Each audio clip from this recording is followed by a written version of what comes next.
sugar, spice, and everything nice. I have a very unique keyboard case for the iPad Pro 12.9 inch, which is quite different, and there is nothing else on the market quite like this.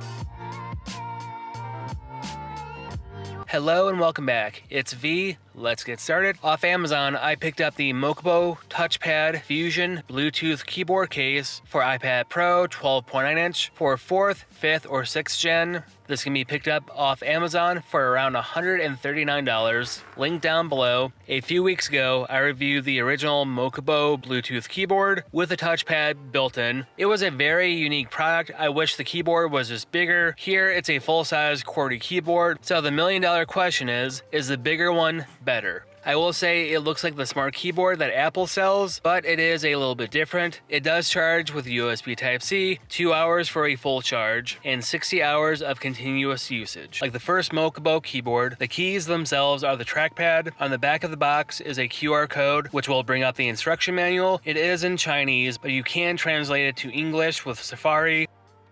Inside the box, you have the envelope with the keyboard case, no charging cable, no instructions, just the keyboard. The top flap that keeps everything together does feel a little bit flimsy, like the magnets on top don't quite feel as strong as they should be. The flap should be a little bit longer. It will close with an Apple Pencil on top, not so much with a sleeve. Once open, there's one slot to keep the iPad in place. You are given a full-size QWERTY keyboard with scissor switches, therefore the typing experience is really good. It can connect up to 3 different devices. It is not backlit. It charges with a USB Type-C to Type-C. The iPad attaches to the keyboard with magnets. Somebody will always ask me if I can put my iPad upright into vertical mode, and here you cannot. It does have another mode for drawing. If you want more of a 45-degree angle for drawing, it has that. It has 2 different modes for that. The magnets are fairly strong and will keep the iPad into place, so it will not topple over when you try to draw on it.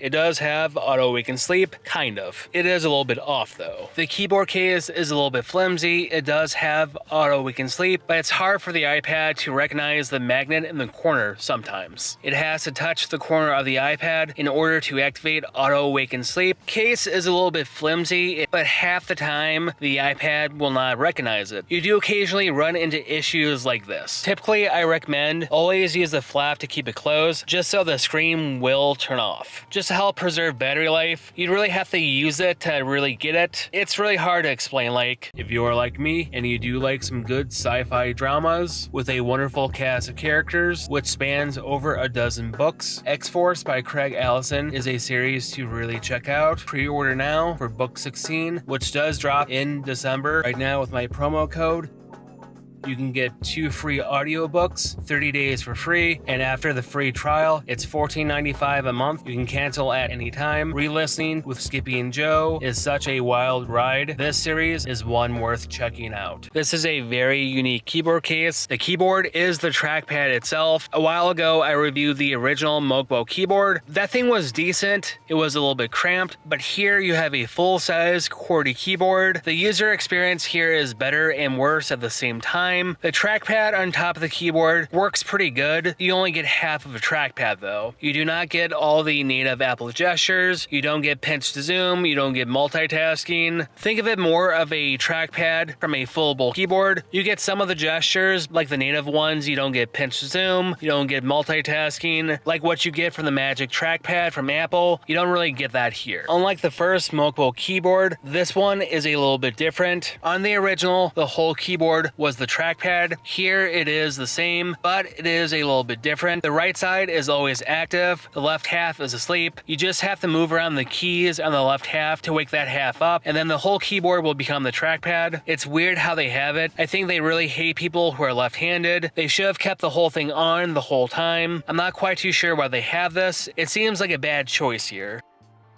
Everything here works fine with one finger, from clicking, dragging, highlighting text. I'm still not a fan of the placement with the spacebar. The red button is the left click for the mouse. I don't really like how they put that there. I feel as if they should have put that at either ends of the spacebar and not in the middle. In order to activate the right click of the mouse, you hold down function plus the red button. The first MOKIBO keyboard did not have all the native Apple gestures. Here it is the same. You do not get pinch to zoom. You do not get multitasking. I mean, it's not really a deal breaker, but it does get kind of annoying not having those here. Like, especially with a full-size keyboard. I wish they would have included the native Apple gestures here, but they don't. Maybe in the next revision. Having the trackpad on top of the keyboard is a little bit weird. It took me a couple days to really get used to it. At the same time, it's really helpful to have it, but at other points, I wish I had a mouse. Like, this feature is really cool, but at the same time, it's useful, but it's not. Like, it's really good for scrolling up and down, like navigating web pages. It's absolutely perfect for that, but if I want to be a little bit more precise, like if I'm doing anything with Photoshop and Illustrator and not try to use the trackpad, like it's really cool to navigate between web pages, switching between applications. It does that really well, but at the end of the day, I would rather have a mouse. You have a full-size QWERTY layout. The keys are scissor switches, so the typing experience is very good. With my usual typing tests, I can get around 55 to 60 words per minute, so overall the typing experience is very good. This is one of the better typing experiences for any keyboard case under $150. It's cheaper than the Magic Keyboard. It's also cheaper than what Logitech sells for their Folio cases. At the end of the day, the typing experience is very pleasant to type on. This is one I can recommend, just for the keyboard alone. This keyboard case runs a little bit under $150, so it's kind of in between budget and premium. The overall typing experience, the keyboard is nice and clicky. I could use this all day. The trackpad part on top is kind of useful just for basic navigation, for scrolling or switching between applications. It charges with USB Type-C. You are given 60 hours of continuous usage. You can connect up to 3 different devices. The trackpad part, like I said, does feel like a gimmick. It's useful here or there, but if I want to do anything more precisely, I would rather connect a mouse to it. At the end of the day, it's a very good keyboard. The trackpad does leave a lot to be desired. I wish it had more of the native Apple gestures, from pinch to zoom and multitasking. If it had that, I would be more likely to recommend this product. Like, someone really has to want this hybrid 2-in-1 keyboard case to really want to purchase it, but like most people would want a separate keyboard and trackpad because that's the best of both worlds. With something like this, you have to have compromises. I do like this product. It's very different, it's unique, so I would like to see their next iteration maybe next year. So like always, it's V, stay classy.